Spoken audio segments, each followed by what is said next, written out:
Bismillah. Bismillahirrahmanirrahim. Alhamdulillahi rabbil alamin. Wassalatu wassalamu ala asyrafil anbiya'i wal mursalin.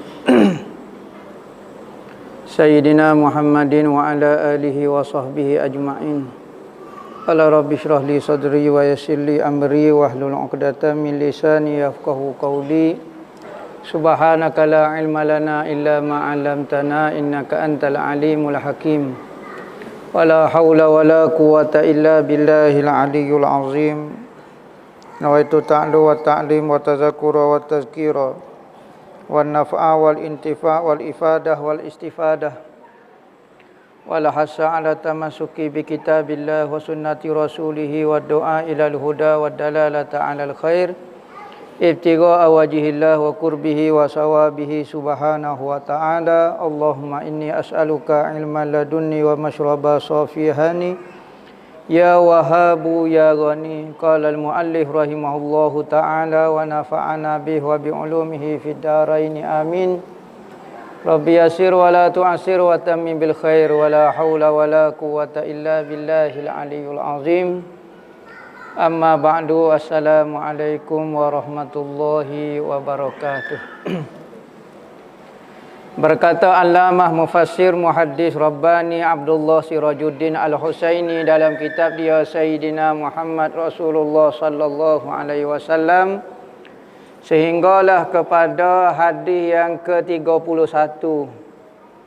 Masih lagi kita dok kecek mengenai dosa-dosa besar, yang mana sahabat bertanya kepada Rasulullah, berapakah dosa besar ini? Maka Rasulullah menjawab ada 9. Hak besar-besar ni ada 9. Syirik, membunuh orang mukmin, lari daripada peperangan, menuduh perempuan yang baik dengan tuduhan yang zina, kau gapo dia, mengamalkan sihir. Malam ni aklu malil yatim, makan harta anak yatim. Makan harta anak yatim juga hukum dia berdosa besar. Dosa besar. Kita sebut dah pembahagian dosa besar dengan dosa kecil ni nisbah kepada Tok Pekoh. Tok Pekoh kata dosa ni ada 2, dosa besar, dosa kecil. Kerana apa? Dia melihat kepada perbuatan dosa tu sendiri. Melihat kepada perbuatan dosa. Maka ulama khilaf dari sudut maksud dosa besar. Ada kata maksud dosa besar, dosa yang dikenakan hukum hudud, tu panggil dosa besar. Ada kata maksud dosa besar, dosa yang dilakukan dengan sengaja, dosa besar. Dosa kecil, hak tak sengaja, dosa kecil. Dosa yang tidak dikenakan hukum hudud, dosa kecil. Maka ulama berkhilaf maksud dosa kecil, dosa besar. Kerana apa? Kerana Tok Pekoh melihat kepada perbuatan makhluk. Maka dia menghukumkan perbuatan makhluk ni ada hak parok, ada hak berat, ada hak ringan. Tetapi ahli-ahli tasawuf, orang-orang sufi melihat kepada Tuhan. Hati dia sentiasa melihat kepada Tuhan, maka kalau buat silap dengan Tuhan, sikit banyak semua dosa besar berlaku.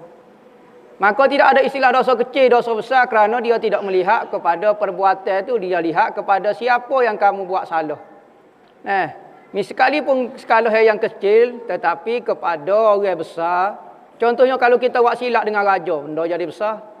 Kalau buat dengan orang biasa tak ada masalah, tapi kalau dengan raja, benda ni jadi besar. Kita tipah kepala orang biasa ya, tak kena, betul. Tapi kalau kita tipah kepala raja, lagu mana perasaan? Besar. Lepas tu kecil besar ni bergantung kepada orang yang kita buat silap. Maka orang sufi hanya melihat Allah Ta'ala. Maka kalau buat silap dengan Tuhan, kecil besar pun supaya tolong ya. Berarti kamu buat silap dengan Tuhan, besar benda lagu ni. Setara raja pun kita rasa bersalah besar dah. Tetapi kalau Tuhan lagi-lagi besar. Maka bagi orang sufi, semua tu besar berlaku. Tok Pekoh bagi pula dosa kecil, dosa besar. Maka antara dosa besar ialah memakai harta anak yatim. Makan harta anak yatim secara zalim makna dia. Kalau makan dengan secara tidak zalim, misalnya kita ada perah anak yatim, maka kita pun makanlah. Ada orang beri harta kepada anak yatim, maka kita sebagai penjaga dia, kita guna juga harta, duit harta anak yatim saat ni untuk kegunaan kita. Kegunaan ramai-ramai lah. Misalnya makan, kau beli makan ni dan kita makan sekali dengan harta dengan anak yatim. Hukum dia boleh, hukum dia. Bukan kata semata-mata makan harta anak yatim tu dosa, tak. Apabila turun ayat Quran mengenai siapa dia makan harta anak yatim, maka dia makan api neraka dalam perut dia. Sahabat-sahabat dulu beli 2 butir puyuk, 2 butir kuali, 2 butir gapo dia hak pera anak yatim. Masuk suku. Hak ni keluarga saya, hak ni untuk anak yatim masuk suku. Takut tu makan. Maka turunlah ayat Quran, boleh kalau kita makan harta anak yatim tapi bukan dengan cara zalim. Yang ni kalau kamu masuk mupakat makan ramai-ramai sekali dengan dia, tak apa hukum dia boleh. Seterusnya dosa besar aklur riba, makan riba. Bukan makan roba, roba tak apa. Bahlah roba kau pembaris kau apa dia tak ada masalah ni makan riba. Makan riba ni banyak riba. Ada orang sedar dia buat riba, ada orang tak sedar dia telah melakukan riba. Riba ni banyak jenis lah. Antara riba yang paling masyhur adalah riba ketika berhutang. Kita berhutang, ada orang mari pinjam duit dengan kita. Pinjam istilah orang dah. Benarnya berhutang. Pinjam ni kena atas mula pitih tu. Jangan buat belanja. Kita pinjam pitih 10 dengan dia. Pergi boleh seminggu. Pergi atas mula pitih ke 10 ya. Tu panggil pinjam. Jangan guna. Jangan kita jual. Jangan kita buat tukar. Kau dia tu panggil pinjam. Tapi kita orang Melayu malu nak sebut perkataan hutang. Kita sebut pinjam. Pinjam sini maknanya hutang. Seorang misalnya mari hutang dengan kita. Maka apabila nak bayar. Contohnya hutang 10 ya. Kita wis 11 ria kena bayar. Ataupun kena bayar 15 ria. Waktu menekan kepada orang yang hutang dengan kita, makan riba dipanggil. Ada juga makan riba lagu mana? Kita hutang dengan dia. Lepas tu lagu mana?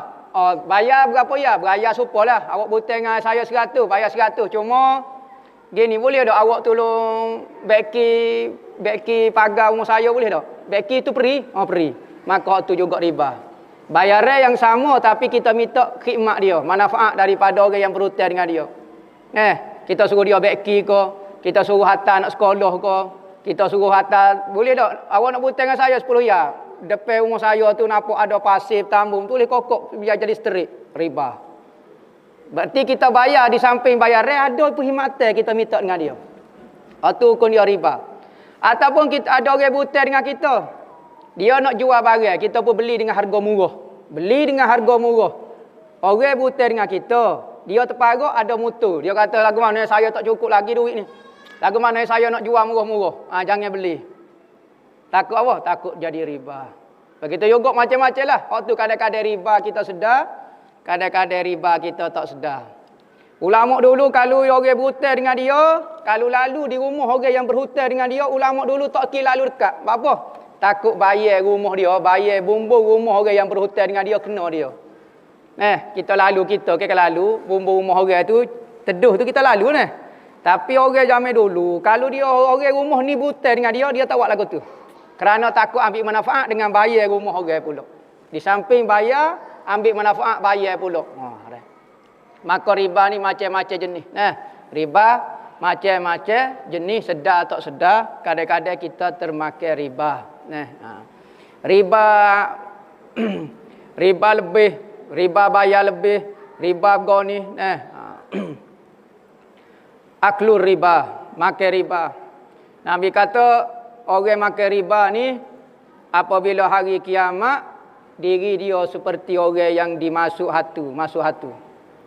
Ya takhabbatuhu minal massi.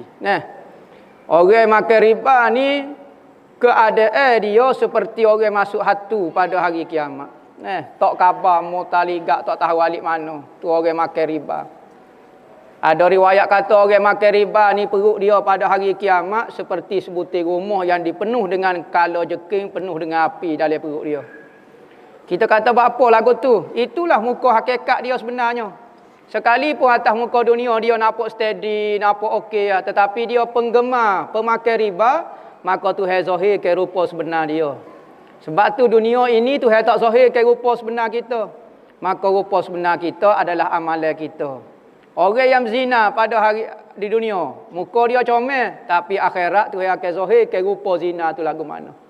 Di akhirat, benda yang tidak berupa di dunia boleh berupa di hari akhirat. Tak bayar zakat. tak bayar zakat, tak nampak. Tetapi akhirat Tuhan buat tak bayar zakat ni, harta yang dia tidak bayar zakat, Tuhan buat bentuk seperti seekor ular yang membelik tekuk dia dan memaguk kepala dia. Kelekuk. Nah. Amalan yang baik tak nampak hari kiamat. Kita jadi baik tak nampak. Tetapi pada hari kiamat Tuhan rupa ke amalan itu menjadi seorang lelaki yang comel, dia akan temui kita di dalam kubur. Amalan jahat tak nampak pada. Tetapi apabila masuk saja ke dalam lubang kubur, amalan jahat menjadi seorang lelaki yang sangat huduh dan akan temui kita. Berarti di dunia benda lain, akhirat benda lain. Benda di dunia kita tak nampak diri dia, tetapi akhirat benda tu ada. Hidup dan mati. Hidup dan mati juga atas muka dunia tak nampak. Kok nampaknya kawin tu mati. Mati tak nampak. Tetapi akhirat mati ni ada. Mati ni digambarkan seperti seekor kibas. Kibas yang Jibril akan sembelih di antara syurga dengan neraka. Maka matilah mati. Apabila matilah mati, maka bergembiralah ahli syurga kerana kegembiraan dia tidak akan berakhir. Nangislah ahli neraka kerana penderitaan dia tidak akan berakhir. Wa uququl walidaini, menderhaka kepada kedua ibu bapa. Derhaka kepada kedua ibu bapa, dosa dia segera dia panggil cash. Lagu mana? Anak kita akan derhaka kepada kita. Inilah dosa paling payah sekali, iaitu dosa warisan dipanggil. Kalau seorang itu pernah derhaka kepada orang tua dia, anak dia tidak mustahil akan derhaka kepada. Birru aba'akum tabarrukum abna'ukum. Buat baik kepada anak kamu, nescaya buat baik kepada ayah-ayah kamu, nescaya anak-anak kamu akan buat baik kepada kamu. Kamu jaga kehormatan, isteri kamu akan dijaga kehormatan dia. Istihlalul baitil haram kiblatikum ahya'an wa amwata, dan melakukan benda-benda yang tidak layak di Baitul Haram di Mekah, menghalalkan benda yang tidak boleh dilakukan di Mekah. Sama ada ketika hidup ataupun ketika mati. Ini dosa-dosa besar.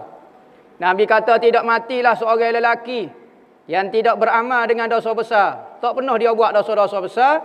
Di samping itu yuqiman solah, mendirikan sembahyang, memberi zakat, kecuali dia akan bersama dengan Nabi Muhammad di dalam buh-buh ni, tengah-tengah syurga yang pintunya diperbuat daripada emas. Siapa dia yang tidak buat dosa-dosa besar, mendirikan sembahyang dan menunaikan zakat, maka dia akan bersama dengan Nabi SAW di tengah-tengah syurga yang mana pintunya diperbuat daripada emas. Emas, mutiara, permata yakut, permata delima, permata fairuh itu menjadi bahan binaan kepada syurga. Kita kalau Jerolex harga sejuta. Jerolex harga sejuta, yang ambil emas keping besar ni, dia paku, dia pahak. Pahak buat tulisan. Enjin dia tu emas. Skru dia tu dia ukir belia. Dia ukir belia, skru dia. Besar tu harga dia sejuta. Ni sebutir bangunan. Bukan sebutir bangunan, sebutir kapung. Dibuat daripada berlian, dibuat daripada emas. Emas perak, emas putih, emas goni. Ni syurga ni. Lepas tu kerah, tak comel. Dah. Pasir dia adalah biji-biji permata. Permata zamrud, permata gamu. Jerit terasa lembut, tak terasa kerah. Oh, lokolah kaki hamba kalau jerit atas batu permata. Tak. Tuhan dah. Pokok-pokok di dalam syurga, daun-daun ranting dia dibuat daripada permata-permata. Comel tak tahu nak royak lah. Tak boleh digambarkan dengan. Itu bagi orang yang tidak melakukan dosa besar dan menunaikan sembahyang dan menunaikan zakat, boleh duduk dengan Nabi Muhammad. Tetapi payah juga nak buat benda lagu ni. Berarti nak duduk dengan Nabi Muhammad kena mujahadah. Tak mudah. Sebagaimana kita nak duduk dengan orang besar di muka dunia, kita perlu kepada mujahadah. Perlu kepada usaha. Bukan mudah nak duduk dengan raja, nak duduk dengan orang hebat. Maka nak duduk dengan Nabi, orang paling hebat sekali di akhirat, maka tentu dah lebih-lebih lagi payah. Penat, biasa. Kalau nak duduk biasa-biasa, nak duduk usaha biasa-biasa, maka tak boleh duduk lah mana dengan Nabi Muhammad. Duduk jauh dengan Nabi Muhammad. Hadis yang ke-32, khutbah Nabi SAW. mengancam padanya mengenai kezaliman, kedekut dan berkata keji. Wallahu a'lam.